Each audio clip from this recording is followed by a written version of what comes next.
हम कक्षा 9वीं विषय इतिहास अध्याय 9 औद्योगिक क्रांति और सामाजिक बदलाव पढ़ेंगे। ठीक है, पिछले वीडियो में हमने औद्योगिक क्रांति ब्रिटेन में ही क्यों, है ना, ब्रिटेन में ही क्यों हुआ औद्योगिक क्रांति और 18वीं सदी में ही ये क्यों हुआ, तो इसके संबंध में पढ़े थे। तो इसके लिए हम पढ़ रहे हैं तो कुछ सकारात्मक बातें थी, है ना, जिस तरह से संभव हो पाई थी। तो उसका ये, है ना, क्रम है अंतरराष्ट्रीय व्यापार और उपनिवेश। तो 17वीं सदी के अंत तक ब्रिटेन के व्यापारी चीन, भारत, अफ्रीका, अमेरिका आदि में सक्रिय व्यापार और राजनीति में लगे हुए थे, है ना। तो इस कारण ब्रिटेन में धन और पूंजी पर्याप्त मात्रा में उपलब्ध थी।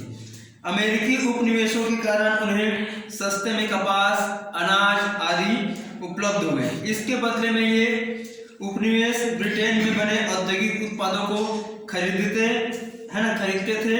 ब्रिटेन के महानगर विश्व व्यापार के मुख्य केंद्र बन चुके थे, है ना, केंद्र बन चुके थे ये। तो इस कारण वहां पर बैंक आदि वित्तीय संस्थाएं बनी जो किसी भी आर्थिक परियोजना के लिए वित्त उपलब्ध करा सकती थी। ब्रिटेन में कारखाना लगाने के लिए ये सब सुविधाएं बहुत काम आई। तो औद्योगिकरण के लिए चाहिए कि जरूरी मात्रा में पूंजी अर्थात धन उपलब्ध हो जिसे मुनाफे के लिए निवेश किया जा सके। तो यह किसी का व्यक्तिगत धन हो सकता है या बहुत से लोगों का धन जो बैंक आदि वित्तीय संस्थाओं के माध्यम से मिले, है ना। दूसरी जरूरत बाजार की है।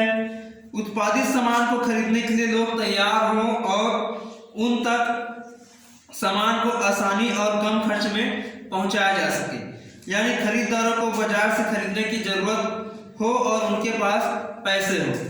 साथ ही औद्योगिक उत्पादन पर अनावश्यक कर न लगे और परिवहन की सुविधा हो ताकि कम खर्च में सामान दूर दराज जहाँ ग्राहक है उनको पहुंचाया जा सके।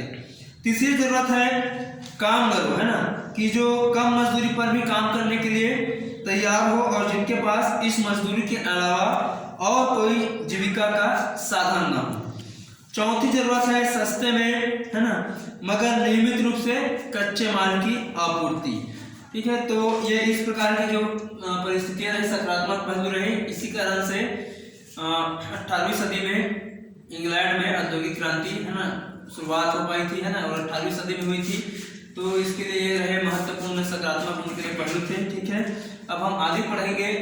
तो अब हम पढ़ेंगे आगे औद्योगिकरण के दौरान मजदूर, है ना, तो मजदूरों की क्या स्थिति थी औद्योगिकरण के दौरान, इसके विषय में हम अब पढ़ेंगे। जैसे जैसे कारखाने लगने लगे और खदानें खुली, गांव में बड़ी संख्या में लोग काम की तलाश में शहरों की ओर चले।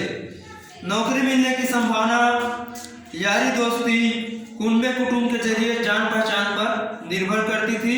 अगर किसी कारखाने में रिश्तेदार या दोस्त लगा हुआ था तो नौकरी मिलने की संभावना ज्यादा रहती थी। सबके पास ऐसे सामाजिक संपर्क नहीं होते थे। रोजगार चाहने वाले बहुत सारे लोगों को हफ्तों तक इंतजार करना पड़ता था। तो वे पुलों के नीचे या रैन बसेरों में रात काटते थे। कुछ बेरोजगार शहर में बने निजी रैन बसेरों में रहते थे। बहुत सारे निर्धन पुलिस विभाग द्वारा चलाए जाने वाले अस्थायी बसेरों में रुकते थे। मजदूरों को शहरों की गंदी बस्तियों में बिना किसी नागरिक सुविधा के रहना पड़ा। इस कारण बीमारियां व महामारियां फैली।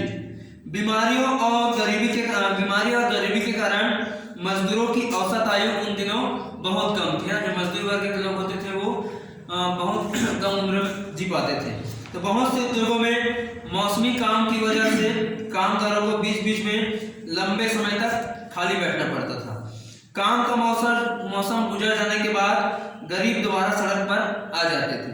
कुछ लोग जाड़ों के बाद गांव में चले जाते थे जहां इस काम निकलने लगता था, लेकिन ज्यादातर लोग शहर में ही छोटा मोटा काम ढूंढने की कोशिश करते थे।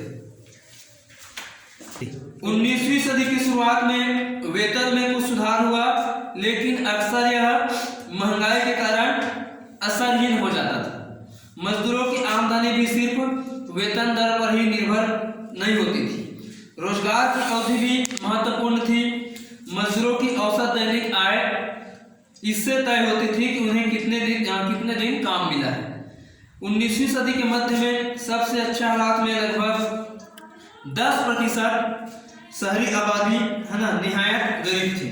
तो आर्थिक मंदी के दौर में बेरोजगारों की संख्या विभिन्न क्षेत्रों में 35 से 75% तक पहुंच जाती थी। ऐसे कठिन समय में विवश मजदूर रोजी रोटी के लिए दंगा फसाद पर भी उतर आते थे।